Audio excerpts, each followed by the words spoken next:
What can your cell phone teach you about the journey from burnout to boom? Stay tuned to find out. This is Linda Zelnick with Alta Coaching, and you found the Burnout to Boom YouTube channel. This is a series on the most common tips I found researching 15 thought leaders on burnout prevention and recovery. So I've covered awareness and boundaries, and this one is all about rest.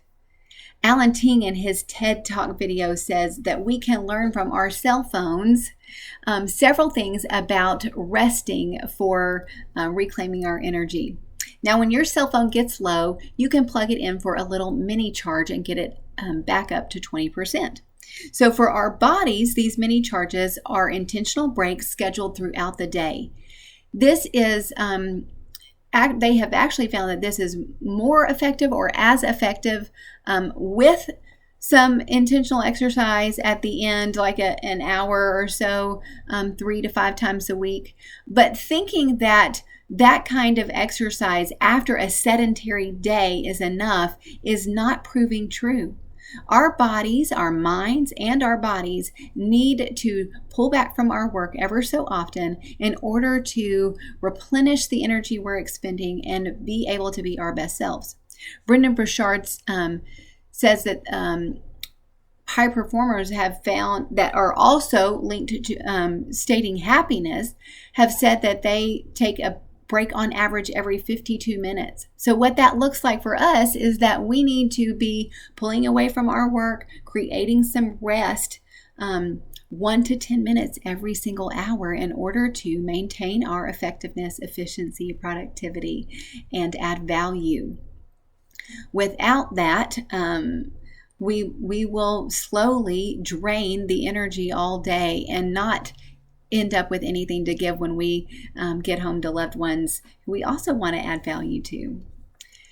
So Bouchard also likens these to pit stops that a car goes through in one of those long races, and points out that a pit stop is not reactive, it is actually proactive, that the car goes through it before the problem, or so that there will not be a problem.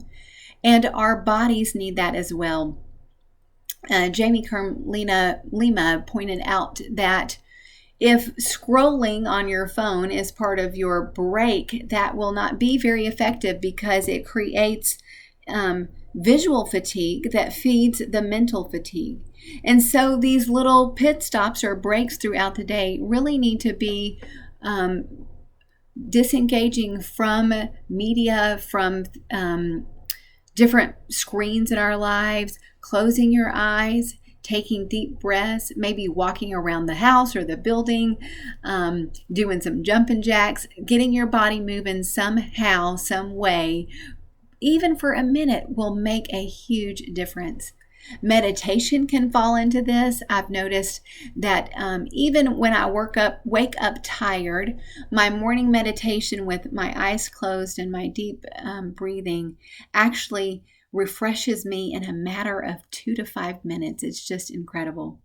So many charges consistently throughout the day are a big part of going from burnout to boom and then maintaining your energy after you have recovered. Next up, your phone and your body might need an overnight charge.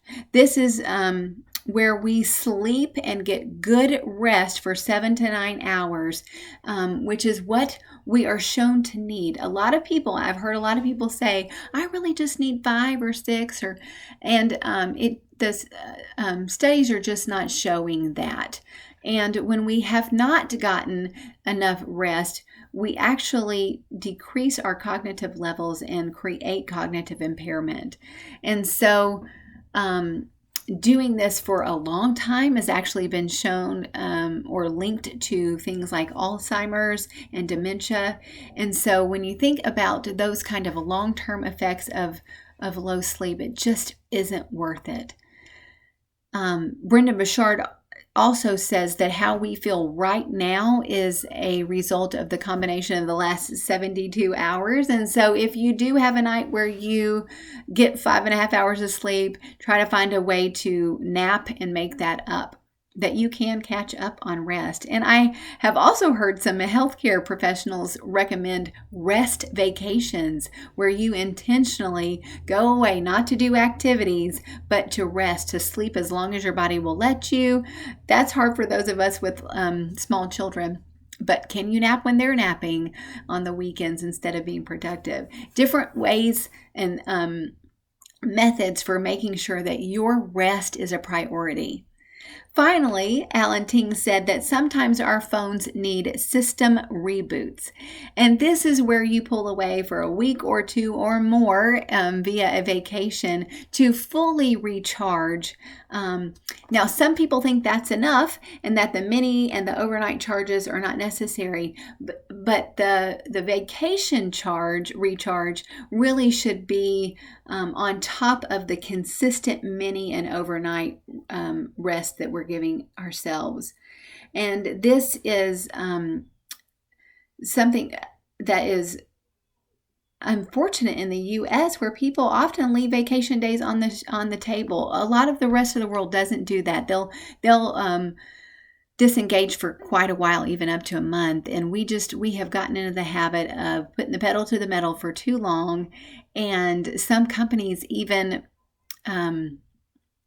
don't stand up for their employees in this way and highlight people who skip their vacation.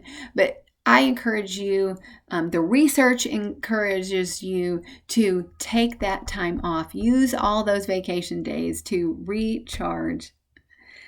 Other ways to rest and to invest in yourself in this way is to do a digital detox ever so often. That's where you are off all screens for 24 hours and just totally off the grid, so to speak, so that you are only enjoying the environment around you, the people around you, food, all the good stuff. I hope you found this video helpful and that it will add value to your rest, the rest part of your burnout to boom recovery. I would love to hear how you prioritize your sleep, what you found to work in the comments below so that we can learn from each other.